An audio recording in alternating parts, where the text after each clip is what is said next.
자, 유체역학인데요. 유체역학, 유체, 흐르는 물질 유체라고 합니다. 유체. 유체역학에서 이제 반드시 이제 또 같이 가야 돼. 압력이라고 하는 것에 대한 단위가 반드시 이해가 돼 주셔야 되고요. 아까 말씀드렸죠. 압력. 이건, 그, 수두로 표현할 수가 있고, 그 수두로 할 때, 물론 그, 이제, 물이라고 하는 유체가 얼마만큼 올라갈 수 있는 압력이냐 하는 게 이제 수두로 표현하는 거지만, 뭐 꼭 그, 표현은 수두라는 말을 썼지만 수은주로도 이제 표현을 할 수가 있겠죠. 근데 압력은 절대 압력, 지금 현재 상태도 여기 압력은 우리 몸에 작용을 하고 있죠. 대기가 누르는 만큼. 그걸 대기압이라고 합니다. 101, 325 파스칼만큼 압력은 대기압은 작용을 해요.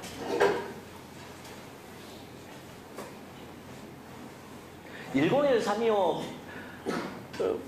파스칼은 대기압이 물을 올리니까 10.332m 올라간다.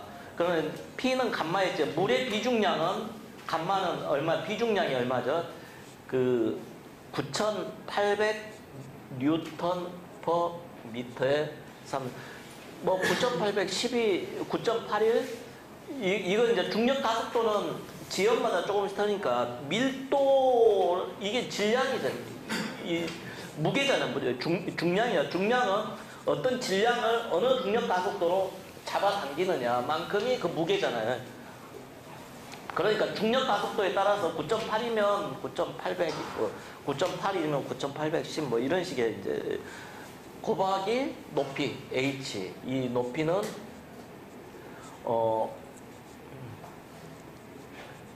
그 압력이 되니까 이걸 이제 파스칼로 이제 이런 거 가지고 하면 계산하면 101,325 파스칼이 나온단 말이에요. 대기압은. 근데 이걸 우리가 이제 압력계를 여기 딱 꽂아놓고 하면 압력계 0을 가리킨다. 0. 그러니까 압력계에서 0이라고 하는 것은 그냥 계기압 상태를 기본으로 보자는 거예요. 기본으로. 그걸 우리는 계기압력이다. 계기압력. 계기상의 압력. 실제 압력은 대기압을 다 감안하는 압력을 우리가 절대압력이다. 이제 이 계기압력은 계기는 압력계와 진공계로 구분을 하죠. 압력계는 대기압보다 플러스 압력을 측정하는 걸 압력계라 해요. 여기 압력계산에 눈금에 이렇게 나타나면 어떤 가리키면 플러스 얼마, 여기 0이라고 하면 0으로부터 얼마 지금 더 높구나. 진공압력은, 진공계는 마이너스 대기압보다 얼마나 더 낮다라고 하는 걸 보여주는 게 진공계입니다. 하나의 계기상의 두 개를 다 보여주는 게 연성계라고 그러고요. 연성계. 그래서 절대압력은 결국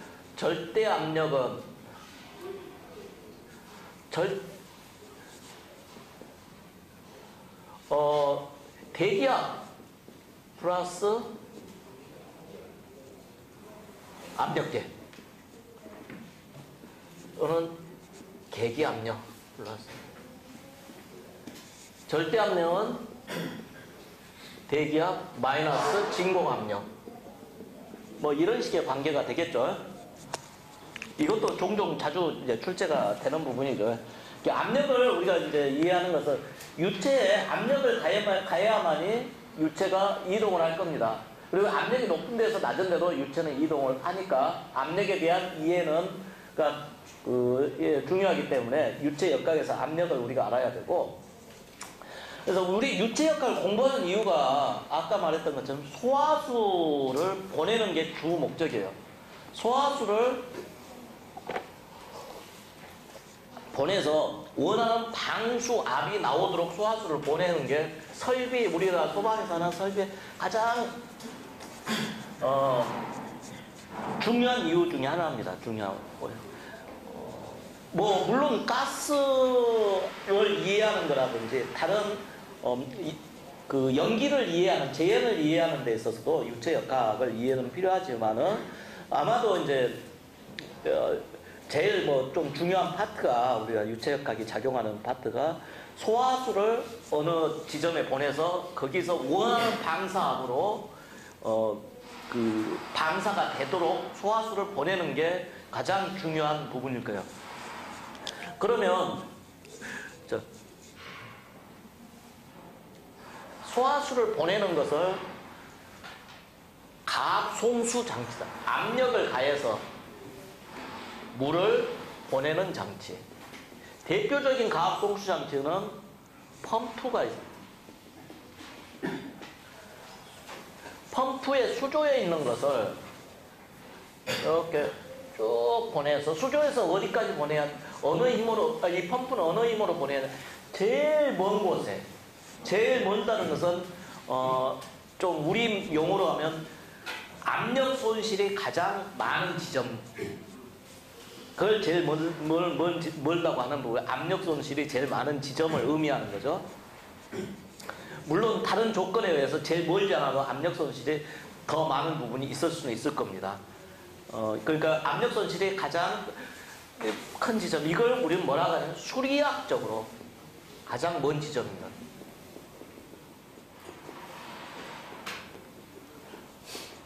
이때의 수리학은 영어로 하이드롤릭,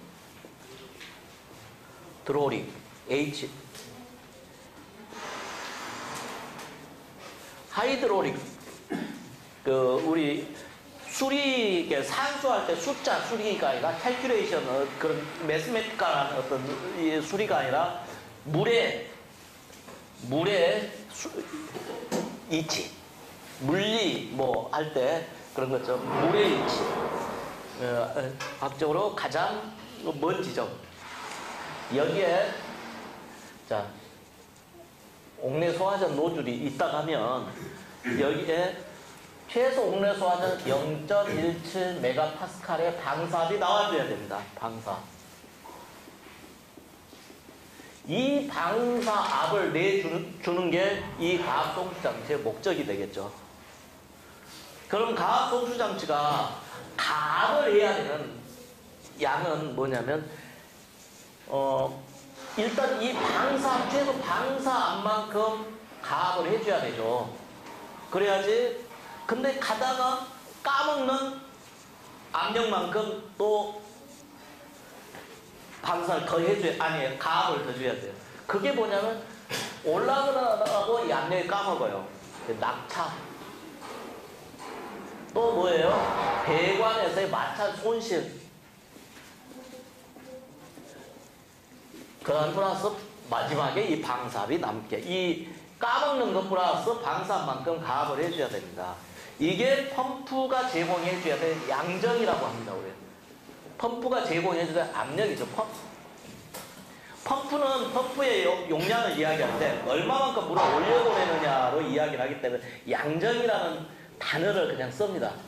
펌프가 제공해 압력이라고 보시면 되죠. 그래서 낙마방입니다. 낙마방.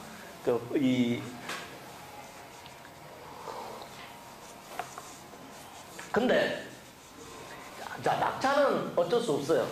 방사압도 규정되어 있는 방사압이 정해져 있어요. 근데 이제 이 마찰 손실은 조건에 따라서 다 다릅니다. 그래서 이 마찰 손실이 얼마만큼 마찰 손실을 이해하느냐 하는 게 아주 중요합니다. 마찰은 왜 생기냐? 마찰은 왜 생길까요?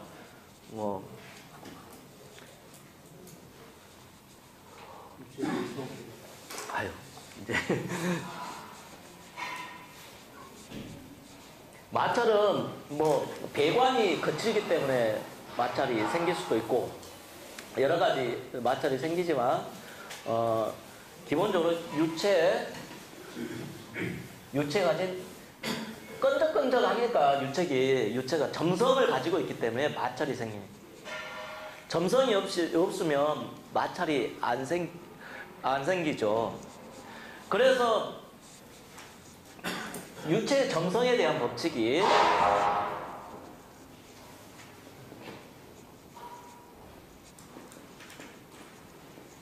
이게 뉴턴의 점성 법칙입니다. 자, 타오라고 하는 건 전단 응력이에요. 자, 배관이 있다 할게요. 이런 배관이 있는데, 자, 유체가 흐른다는 것은 어찌 보면 달리 보면 유체를 배관으로 이렇게 자르면서 배관이 자르고 있는 작용하고 똑같아요. 이해되셨을까요? 끈적끈적 유체를 이걸 파이프로 팍 자른다고 생각해 보세요. 그 안에 배관이 유체가 흐르는 거잖아요. 유체가 흐르는 것은 즉 배관으로 그 유체를 자르는 거다. 전단은 전이 가위, 우리 전지하잖아요. 전지. 그 가지치기 하는 전지하잖아요. 이게 가위라는 가위질하는 가위질. 이거 가위질, 가위질하는 전단. 가위질할 때 드는 힘. 그러니까 이 배관으로 유체를 자를 때 드는 힘은 결국 이건 이제 속도 기울기인데 이 부분은 이제 다음에 이제 좀 이해하시고요. 기본적으로 유체의 점성, 이건 점성 계수입니다. 유체가 있는 점성에 비례를 하더라 라고 하는 부분이에요. 그게 이제 뉴턴의 그 점성 법칙입니다. 이 점성 계수가 이제 보시면 단위 가지고 잘 이해가 좀 잘 안 돼요. 점성 계수를 그래서 한번 밀도로 나눠봤어요. 밀도로 점성 계수를 나눠봤더니 밀도로 나누면 단위가 어떻게 나오냐면 어떻게 나옵니까? 그게 동점성 계수라고 이제 하는 게 나오는데 단위가 동점성 계수는 초당 면적이 얼마만큼 물질이 번져갈 거냐. 초당 얼마만큼, 그러니까 점성이 높으면 물질이 잘 번져요, 안 번져요? 안 번지죠. 점성이 없는 것들은 확 번지잖아요. 그런 걸로 이렇게 표현이 될 수가 있더라는 거예요. 그래서 이런 것들을 동점성계수라고, 점성계수인데 유체 움직임으로 점성계수를 이해해보는 동점성계수라고 하는 개념도 이 점성계수 가지고 밀도로 나눠서 동점성계수의 개념도 우리 만들어냅니다. 자, 그건 이제 좀 삐져나간 거고, 어쨌든 이 점성계수가 유체가 가지고 있는 점성이고, 그것이 마찰을 발생을 시키고, 그 마찰을 이해하는 것이 펌프를 이해하는 거예요. 펌프가 하는 역할을 이해하는 거예요. 그래서 이제 왜 우리가 이제 점성계수를 알아야 되냐 하면 결국은 가학 송수장치까지 이해를 하는 것이 됩니다. 그것뿐만 아니라 그건 가학 송수장치, 연기를 제어를 하는데 연기를 내보낸다거나 연기를 바깥으로 뿜어낸다거나 아니면 신선한 공기를 이 안으로 집어넣는다거나 송풍기에서도 송풍기가 얼마만큼 동력을 공급해줘야 되느냐 하는 부분을 이야기하는 데서도 바로 그것이 처리하는 유체가 가지고 있는 점성, 그것이 일으키는 마찰 손실, 그거하고 연결이 되는 거죠. 자, 어쨌든 이거 점성이다 보니까, 자, 그 유체의 흐름을 이 점성 가지고 해석할 수가 있다. 그게 레이놀주스입니다. 레이놀주스라는 사람이, 자,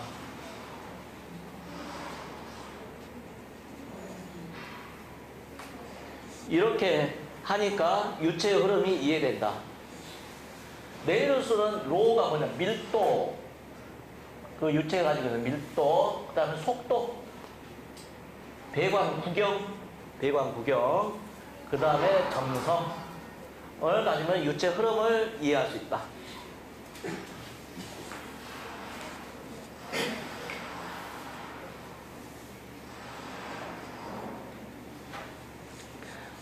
그래서 레이놀드 수를 가지고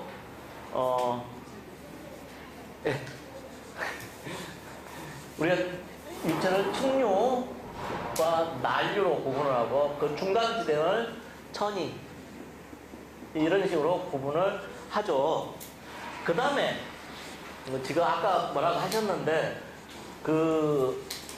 자 여기까지 있는데 이제 그 달시라는 사람과 바이스바흐라는 사람이 바이스바흐라는 사람 둘이서 가만히 곰곰이 생각을 해보니 자 마차 손실이라는 것을 마차 손실 우리 이제 아까 우리 압력인데 압력 손실인데 그걸 수두로 표현할 수 압력을 수두로 표현할 수 있다 했잖아요. 우리 설비에서는 수두로 표현하면 편하니까 수도 몇 미터 높이 이걸로 마차 손실 해보자. 손실이니까 얼마니까 델타 얼마 손실이 났는지. 델타는 보통 어떤 차이를 말할 때 델타를 이야기하잖아요. 델타 H는 자 보니까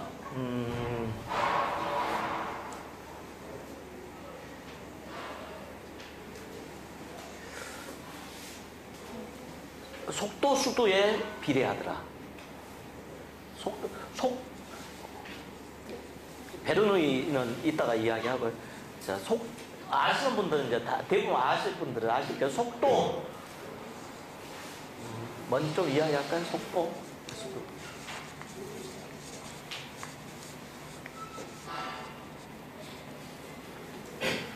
자, 여기 그 풍선 같은 거 안에 유체를 압력을 엄청 가해서 100이라고 하는 압력을 가지고 있는 유체가 있다고 해볼게요. 그러면 여기를 빵 터뜨리면 유체가 여기 이제 배관을 연결하고 여기를 막고 있다가 여기를 탁 터뜨리면 유체가 흐르겠죠. 그럼 압력은 여기 줄겠죠. 유체 흐르는 속도는 아무 지금 하늘에서 어떤 것도 주지 않았는데 유체는 흐른단 말이에요. 속도가 나온단 말이에요. 속도는 결국 이 100에서의 줄어든 만큼 이 압력이 80이었다는 20만큼이 이 속도로 전환이 됐을 거라고.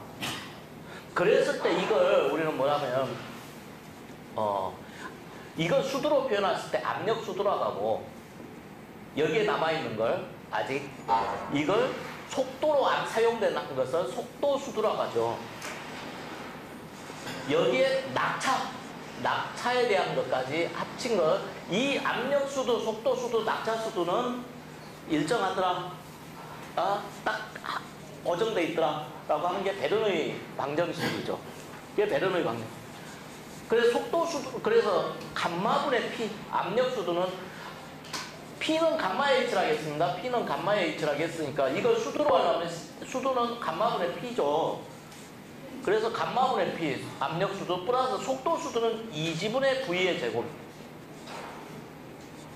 그 다음에 위치 수, 낙차는 일정하더라 하는 게 베르누이. 여기에 이 속도로 사용됐던 수도가 2지분의 V의 제곱입니다. 그러니까 압력이 속도로 사용됐던, 속도를 내는 데 사용됐던. 자, 그 속도에 비례하더라는 거예요. 비례. 속도에 비례하더라, 마찰은. 그 다음에 배관 구경에 반비례하더라. 배관이 넓을수록 반비례하죠. 자, 혹시 이제 아까 타워는 dy, dv 이게 이제 여기 y라고 하는 것이 배관의 이 폭이라고 보시면 돼요, 일종의. 그러니까 유체가 이 면하고 얼마나 멀어져 있느냐, 거리가 있을수록 마찰이 적잖아요. 마찰이 점성이 덜 작용하잖아요. 그러니까 힘이 덜 든단 말이에요. 힘이 덜 드는. 전단 응력이 덜 들어요. 그러니까 당연히 그렇겠죠. 이게 있으면은 접하는 면이 상대적으로 많잖아요. 이건 상대적으로 접하는 면이 폭이 커버리면, 배관 구경이 커버리면 적으니까. 그래서 D에 반비례하는. 그 다음에 배관 길이에 이 멀리 갈수록 마찰 소리를 쓰는 아주 L 길이에 비례한단 말이에요. 그러니까 곰곰이 생각해보면 이렇게 될 거 아니에요. 이게 생각해본 거예요. 이게 실험을 해본 게 아니라 이론식이라는 거예요. 이론. 그러고 나서 보니까 유체가 가지고 있는 점성, 특성 그게 또 비례하더라. 이걸 우리는 관마찰, 배관에서의 마찰과 관련된 유체 개수, 관마찰 개수라고 부르자. 근데 관마찰 개수 F는 잘 해보니까 레이놀드 수분의 64가 되더라. 그런데 뉴턴의 점성법 중에서 점성 개수가 레이놀드에 의해서 레이놀드 수로 이렇게 활용이 되고, 또 레이놀드 수는 다시 바이스바흐 식에서 관마찰 개수를 왜 또 활용이 되죠. 근데 이 관마찰 개수 F를 이용한 관마찰 개수는 측류일 때나 이게 의미가 있더라. 난류가 막 들어가 버리면 이제 이 난류 상황에서 이것만 가지고는 안 되더라. 배관이 가지고 조도, 거치기, 배관의 거치기 이런 것들도 같이 고려를 해줘야 된다. 라고 해서 천이나 난류로 가면 이 F를 R분의 64로 구하는 게 아니라 이제 여러 가지 배관의 조도 같은 거 고려를 해서 실험을 통해서 만들어 놓은 무디라고 하는 사람이 무디라고 하는 뭐 인도 쪽 사람이겠죠. 무디니까 뭘 아닐 수도 있어요. 내가 무디가 선도 이렇게 선어로 이렇게 쭉쭉 막 이렇게 그려놓은 거 있어요. 이거 보고 여기에가 2점인가 해서 그러면 F가 얼마겠다. 무디 선도로 계산을 하게 됩니다. 그래서 근데 이제 소방에서는 소방에서는 충분금은 없어요. 그래서 실제 다이스방식으로 계산을 하지 않습니다. 어려워요. 무디선도로 하는 게 이제 보기도 어렵고 않고 그러니까 하진 윌리엄스 식이라고 해서 실험식으로 해요. 실험을 통해서 하진 윌리엄스라는 사람이 실험을 했더니 이렇게 마찰 손실이 발생하더라라고 하는. 그러니까 이론식은 다시 바이스바흐식 이게 다시 바이스바흐식이에요.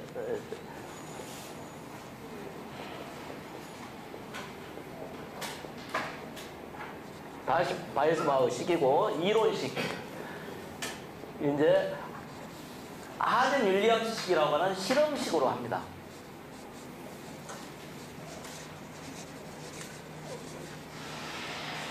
하진 윌리엄스식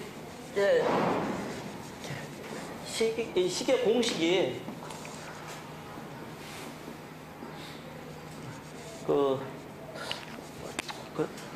외우실 필요는 딱히 없을 것도 같은데 기사 공부하신 분들은 저절로 외워져 계실 거예요. 저절로 외우신 것을 굳이 잊어먹으실 필요는 없고요.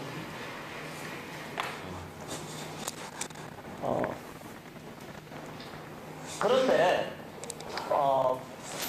우리 물을 보내서 불을 끄는 우리 소방 설비 중에 소위 물방울을 이용한 설비가 한 3가지가 있죠. 스프링클러, 그 다음에 물분무, 미분무. 점점 물방울이 이쪽으로 가서 작아지죠. 작아진다는. 작아진다는 것은 엄청 고압으로 물을 쏜다는 겁니다. 사실 미분무는 가스라고 보시면 가스로 불을 꺼신다고. 가스처럼 만든 물로 거의 이제 가스 상태로, 물분무도 거의 안개 상태야, 안개 상태. 물분무도. 미분무는 더 그런. 그러니까 미분무는 엄청 고압이에요. 아주 고압이에요. 고압이다 보니까 하덴 윌리엄스식으로 미분무는 안 됩니다. 아주 미분무에서 아주 그 제한된 조건 하에서만 하덴 윌리엄스식을 적용을 해서 하고, 미분무식은 다 달시 바이스바흐식으로 마차 손실을 계산을 해야 돼요. 자, 근데 이제 유체 압력 손실의 계산은 그렇게 되는데, 압력 손실은, 아니, 마차 손실은, 야, 전체 압력 손실, 아까 낙차도의 압력 손실이 이렇게, 마찰이, 압력 손실이 이렇게인데, 마차 손실은,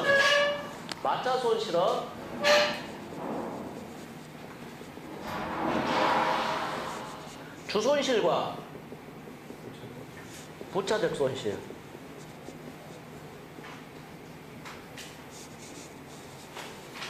주손실은 그냥 배관 길이에 따라서, 배관이 기니까 배관 벽과의 마찰 손실.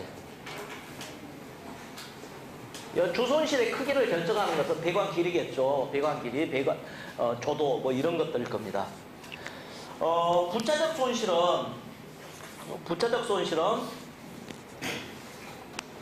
주손실 배관 마찰과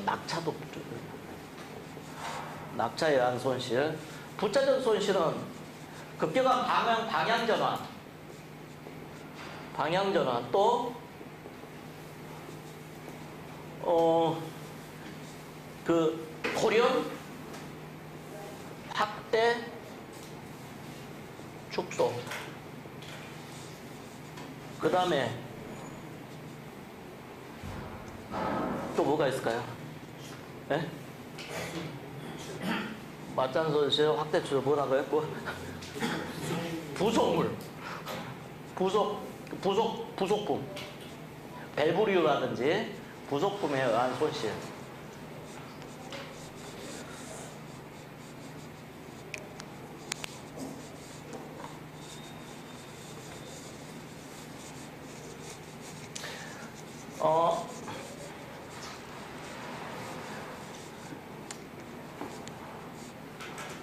낙차는 낙차 몇 미터냐, 그냥 낙차 보면 될 거고, 이건 하덴 윌리엄스식이나 또는 달시 식으로 구하는 거고요. 자, 여기는 기본적으로 속도는 부차 손실, 뭐 델타 H 또는 델타 P 손실은 속도 수도의 어떤 값만큼, 이 값은 이제 특성에 따라서 이제 다를 건데, 어떤 이 개수가 곱해진, 기본적으로 속도 수도에 비례해서 어떤 개수가 곱해진 만큼 손실이 발생을 합니다. 또는 이렇게 계산을 하는 방법이 있고요. 이 K 값이 어떤 식으로 주어지면 이렇게 계산하는 방식이 있고, 또는 상당 관 길이. 자, 부속품이 하나가 있다. 이건 이 배관, 구경 얼마짜리 배관 몇 미터에 해당되는 손실이다라고 해서 그 부속품을 공급하는 제조사에서 주어지는 그 값을 이용해서 그냥 여기 배관 주 손실 계산할 때 그 길이에다가 그냥 집어넣고 더해서 같이 계산하는 방식. 그렇게 이제 할 수가 있죠.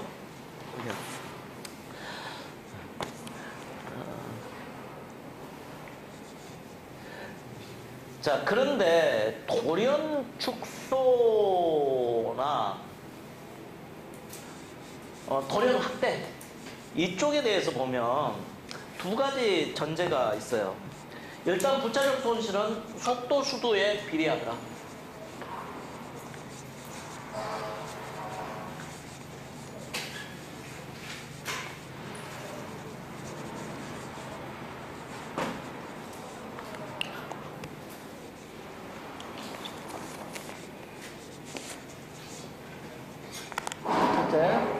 지금 이제 돌연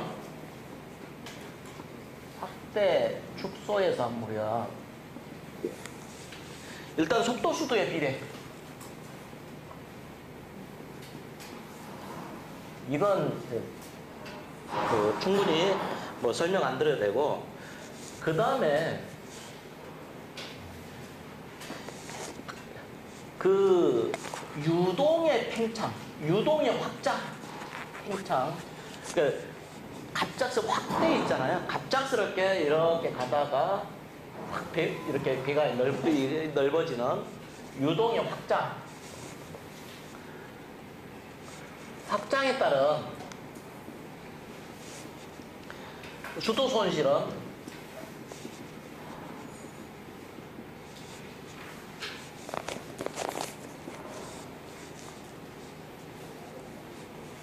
속도의 차이,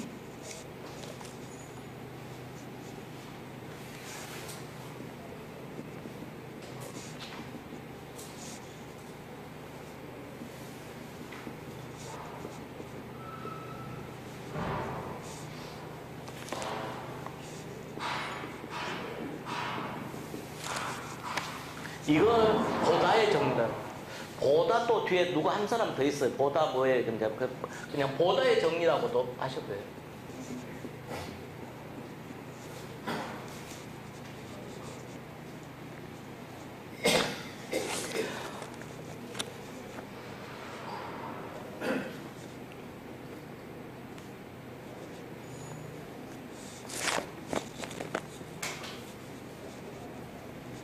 자, 그럼 돌연 확대관에서의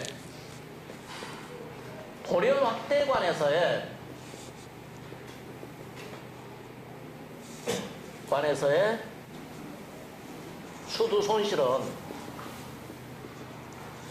손실 HL은 로스니까 얘를 썼습니다. 2지분의 V1 마이너스 V2의 제곱으로 하면 이게 구해집니다. 그러면 이렇게 확대가 됐으니까 V1은 여기 V1은 속도 빠른 쪽. 그러니까 이 지점에서의 속도. 물론 제곱을 빼서 제곱을 했으니까 큰 차이는 없는데 기본적으로 빠른 쪽, 그 다음에 느려진 쪽. 이게 느려지죠. 넓어졌어요. 이쪽이 느려질 거 아닙니까? 그 속도 차이의 제곱으로 하면 됩니다. 보다의 정리에서. 그러면 돌연 축소관은 어떻게 하느냐? 자,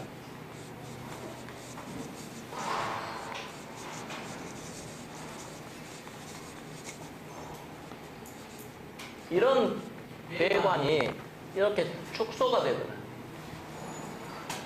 축소가 됐어요. 그러면 이렇게 흐르는 유체가 여기 부딪히면서 방향을 전환을 이렇게 못하면서 일정 부분 유체가 이렇게 줄어듭니다. 그러다가 다시 이렇게 원래 이 폭을 차지합니다. 이렇게 줄어드는 것은 무엇 때문에? 유체 관성 때문에, 어떤 방향에 대한 관성 때문에 가다가 이렇게 부딪히니까 이렇게 이 부분에서 이렇게 제대로 꺾이지 못하면서 일정 부분 이렇게 줄어드는, 유체가 여기는 줄어드는 부분이 있습니다. 이 지점을, 이렇게 줄어든 이 지점을 우리가 뭐라고 하죠? 베나 콘트락타라고 합니다. 콘트락타. 유체 가장 좁아지는 지점. 자, 이 지점으로 확대되면서 압력 손실이 맞아요. 그러니까 확대관에서의 수도 손실과 같겠죠. 수도 손실과 똑같이 구하면, 여기 확대관에서 수도 손실로 구하면 됩니다. 이 지점에서의 속도와 이 지점의 속도를 가지고. 근데 이 지점의 속도는 우리가 알 수가 없어요. 그래서 축소 계수라고 하는 것을 주어집니다. 축소 계수라고 하는 것을 주어져요. 그 축소 계수를 주어져 얼마만큼 축소되는지 그걸 가지고 계산을 하면은 되고, 이 베나 콘트락타라고 하는 개념과 보다의 정리, 그 개념을 가지고 돌연 축소관도 이 HL이 계산이 됩니다. 오늘은 우리가 계산하고 하는 것은 어지간해서는 안 할게요. 자, 이 정도로 이제 이체 역학을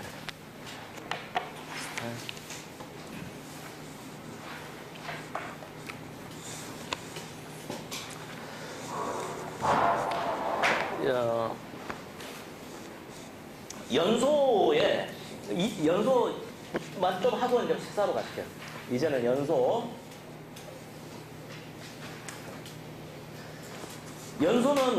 3요소도 이제 뭐 그건 가산점이고 가연물 산소 점화원이고 4요소는 연쇄 반응이라고 하는 게 있다.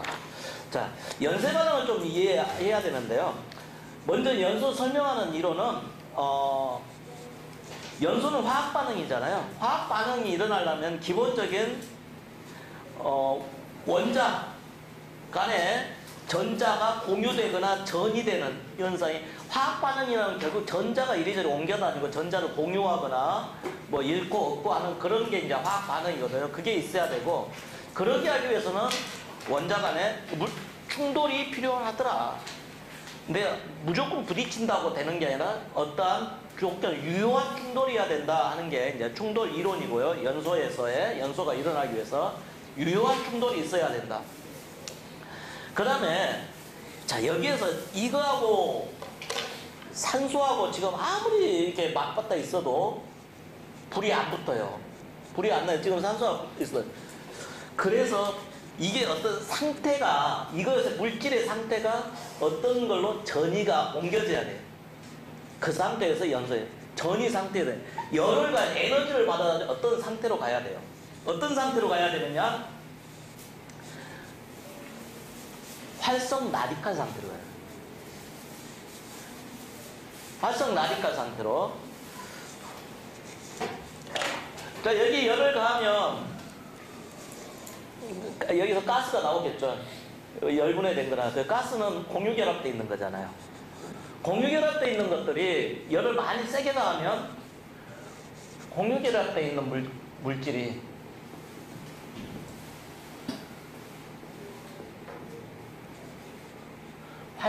열을 심하게 받으면 활성 라디칼 상태로 갑니다.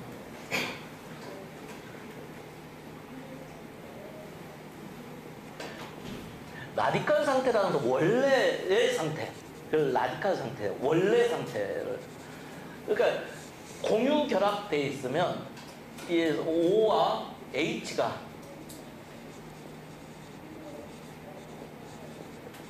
결합되어 있다가 하면 이게 열을 받으면 끊어져요. 순간적으로 끊어져요.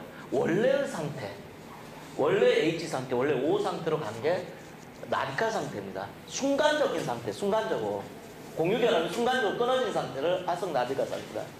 활성 라디칼로, 얘들은 이렇게 붙어 있어야지 안정적인데, 활성 라디칼 상태로 가면 얼마나 불안정하고, 뭐 그런 상태겠죠. 엄청 불안정한 상태가 될 거예요.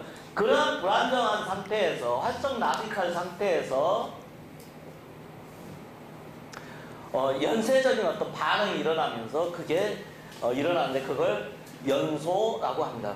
열과 빛을 내는 연쇄 반응이잖아요. 그게 전이 상태 이론입니다. 그냥 상태에서 연소가 되는 게 아니라 활성 라디칼 상태로 가서 공유결합이, 활성 라디칼 상태라면 순간적으로 공유결합이 끊어진 상태에서 엄청 반응성이 좋겠죠. 순간적으로 끊어졌으니까. 그 동물들도 가족을 서로 순간적으로 끊어버리면 엄청 반응성이 막 덤벼들잖아요. 뭐 그렇게 이해를 하시면 막 사나워진 상태라고 보시면 되죠. 그 사나워진 상태에서 연소가 일어나더라. 거기에 사나워진 성질을 팍팍 잡아먹는 것이 뭐냐? 할로겐 화합물 같은 거 뿌려버리면 활성된 라디칼을 잡아먹어버려가지고 그 연소를 못하게 해요. 더 많은 에너지가 필요하게 해요. 연소되려면 더 많은 에너지가 필요하게. 그걸 부촉매 작용이라고 합니다. 더 많은 에너지가 필요하게 돼요. 그래서 여기에 대해서 반응해 이제 부촉매 작용.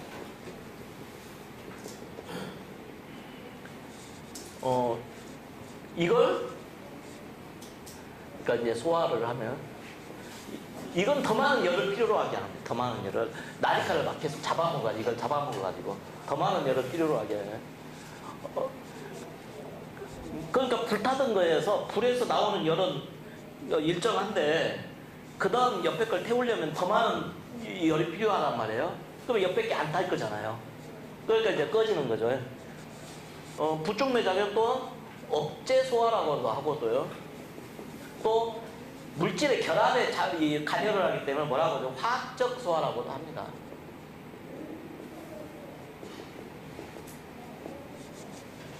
이 부촉매 소화를 하는 게 할로겐족이 대표적으로 할로겐족 또는 아까 말한 그 분말의 1종, 2종의 어떤 소화, 칼륨, 나트륨 등 알칼리족에 있는 물질들이 있는 게 이걸 하는 대표적인 이제 할로겐족의 할론 소화 설비 같은 소화약제. 예전에 지금은 그게 오존 파괴가 워낙 심해가지고 더 이상 생산하지 말라고 했던 할론 1301이라고 하는 약제 같은 것들이 대표적인 부촉매 작용을 해요. 현재 그래서 이 부촉매 작용하는 게 할론인데 대표적인 약제가 되면 할론 1301이에요. 1301. 1301은 F가 3개, 그 다음에 CL이 이것은 탄소, 이건 불소, 그 다음에 기본적으로 탄소에 할로겐족이 불소나 염소나 또는 브롬 이런 할로겐족이 결합되어 있는 물질이거든요. 탄소에다가. 그러니까 여기가 이제 탄소 개수가 첫 번째고 두 번째가 불소 개수, 세 번째가 염소, 네 번째 브롬이니까 FC의 B야. 이게 할론 130이라는 약제가 대표적으로 많이 썼던 약제인데 오존 파괴가 심하니까 하지 말아라, 더 이상 생산하지 말아라 해서 이제 나온 게 오존 파괴 없는 물질들을 만들어냈어요. 그렇게 해서 만들어낸 걸 우리는 미국에서는 크린 에이전트라고 해서 우리는 청정 소화약제라고 했는데 이게 인체에 무해하지는 않거든요. 오존을 안 파괴해서 크린이라고 하지. 사람들이 인체에 무해한 줄 알고 막 사람들이 있는 데다가 이 약제를 써버리고 하니까 안 되겠다 해서 이름을 할로겐 화합물 및 불활성 기체 소화약제라고 우리는 이름을 바꿨습니다. 그렇게 해서 나온 것들은 그렇게 해서 오존 파괴 능력을 제거시키고 낸 물질들이 할로겐 화합물 및 불활성 기체 소화약제들인데 그 약제들 불행하게 오존 파괴 능력을 제거하다 보니까 브롬, 요드 이런 것들이 이제 들어가야 되는데 이런 요드라든가 이런 것들을 안 쓰고 거의 탄소, 불소 정도만 이용하다 보니까 부촉매 효과가 아주 미미해요. 그 물질들의 이것들은 주 소화약제가 뭐냐? 냉각이에요, 냉각. 그러니까 그 약제를 그러니까 물과 같이 그냥 뿌려서 그게 증발하면서 순간적으로 차가운 약제가 기와 증발하면서 뺏어가는 그게 주 소화 효과고 이 화학적 소화는 아주 미미합니다. 화학적 소화 없다고는 할 수 없으나 주 소화 효과는 아니라는 거예요.